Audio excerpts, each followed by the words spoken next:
Today's reading will be taken from Genesis chapters 38 and 39.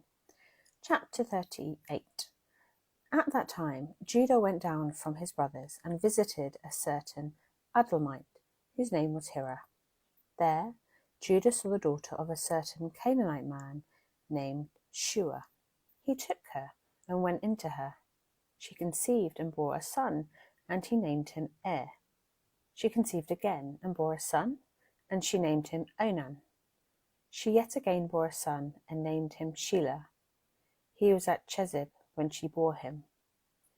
Judah took a wife for Er, his firstborn, and her name was Tamar. Er, Judah's firstborn, was wicked in Yahweh's sight, so Yahweh killed him. Judah said to Onan, "Go in to your brother's wife and perform the duty of a husband's brother to her, and raise up offspring for your brother." Onan knew that the offspring wouldn't be his, and when he went into his brother's wife, he spilled his semen on the ground, lest he should give offspring to his brother. The thing which he did was evil in Yahweh's sight, and he killed him also. Then Judah said to Tamar, his daughter-in-law, "Remain a widow in your father's house until Shelah, my son, is grown up," for he said, "Lest he also die, like his brothers." Tamar went and lived in her father's house. After many days, Shua's daughter, the wife of Judah, died. Judah was comforted and went up to his sheep shearers to Timnah and his friend Hira, the Adullamite. Tamar was told, "Behold, your father-in-law is going up to Timnah to shear his sheep." She took off the garments of her widowhood and covered herself with her veil, and wrapped herself and sat in the gate of Enim, which is on the way to Timnah, for that she saw that Shelah was grown up, and she wasn't given to him as a wife. When Judah saw her, he thought that she was a prostitute, for she had covered her face. He turned to her by the way and said, "Please come, let me come in to you," for he didn't know that she was his daughter-in-law. She said, "What will you give me that you may come into me?" He said, "I will send you a young goat from the flock." She said, "Will you give me a pledge until you send it?" He said, "What pledge will I give you?" She said, "Your signet and your cord and your staff that is in your hand." He gave them to her and came into her, and she conceived by him. She arose and went away, and put off her veil from her, and put on the garments of her widowhood. Judah sent the young goat by the hand of his friend, the Adullamite, to receive the pledge from the woman's hand, but he didn't find her. Then he asked the men of her place, saying, "Where is the prostitute that was at Enem by the road?" They said, "There has been no prostitute here." He returned to Judah and said, "I haven't found her, and also the men of the place said, 'There has been no prostitute here.'" Judah said, "Let her keep it, lest we be shamed. Behold, I sent this young goat, and you haven't found her." About 3 months later, Judah was told, "Tamar, your daughter-in-law, has played the prostitute. Moreover, behold, she is with child by prostitution." Judah said, "Bring her out, and let her be burned." When she was brought out, she sent her to her father-in-law, saying, "I am with child by the man who owns these." She also said, "Please discern whose these are, the signet and the cords and the staff."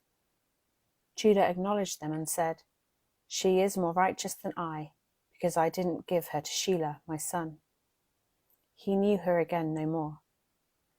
In the time of her travail, behold, twins were in her womb. When she travailed, one put out a hand, and the midwife took and tied a scarlet thread on his hand, saying, "This came out first." As he drew back his hand, behold, his brother came out, and she said, "Why have you made a breach for yourself?" Therefore his name was called Perez. Afterward his brother came out, who had the scarlet thread on his hand, and his name was called Zerah. Chapter 39. Joseph was brought down to Egypt. Potiphar, an officer of Pharaoh's, the captain of the guard, an Egyptian, bought him from the hand of the Ishmaelites that had brought him down there. Yahweh was with Joseph, and he was a prosperous man. He was in the house of his master the Egyptian. His master saw that Yahweh was with him, and that Yahweh made all that he did prosper in his hand. Joseph found favor in his sight. He ministered to him, and Potiphar made him overseer over his house and all that he had put into his hand. From that time that he had made him overseer in his house and over all that he had, Yahweh blessed the Egyptian's house for Joseph's sake. Yahweh's blessing was on all that he had in the house and in the field. He left all that he had in Joseph's hand. He didn't concern himself with anything except for the food which he ate. Joseph was well built and handsome. After these things, his master's wife set her eyes on Joseph, and she said, "Lie with me." But he refused and said to his master's wife, "Behold, my master doesn't know what it is with me in the house, and he has put all that he has into my hand. No one is greater in this house than I am, and he has not kept back anything from me but you, because you are his wife.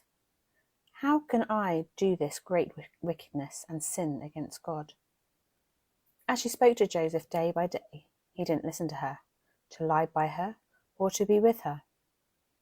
About this time, he went into the house to do his work, and there were none of the men of the house inside. She caught him by his garment, saying, "Lie with me." He left his garment in her hand and ran outside. When she saw that he had left his garment in her hand and had run outside, she called to the men of the house and spoke to them, saying, "Behold, he has brought a Hebrew in to us to mock us. He came in to me to lie with me, and I cried with a loud voice. When he heard that I lifted up my voice and cried, he left his garment by me and ran outside." She laid up his garment by her until his master came home. She spoke to him according to these words, saying, "The Hebrew servant, whom you have brought to us, came in to me to mock me, and as I lifted up my voice and cried, he left his garment by me and ran outside." When his master heard the words of his wife, which she spoke to him, saying, "This is what your servant did to me," his wrath was kindled. Joseph's master took him and put him into prison, the place where the king's prisoners were bound, and he was there in custody. But Yahweh was with Joseph, and showed kindness to him, and gave him favor in the sight of the keeper of the prison. The keeper of the prison committed to Joseph's hand all the prisoners who were in the prison. Whatever they did there, he was responsible for it. The keeper of the prison didn't look after anything that was under his hand, because Yahweh was with him, and that which he did, Yahweh made it prosper.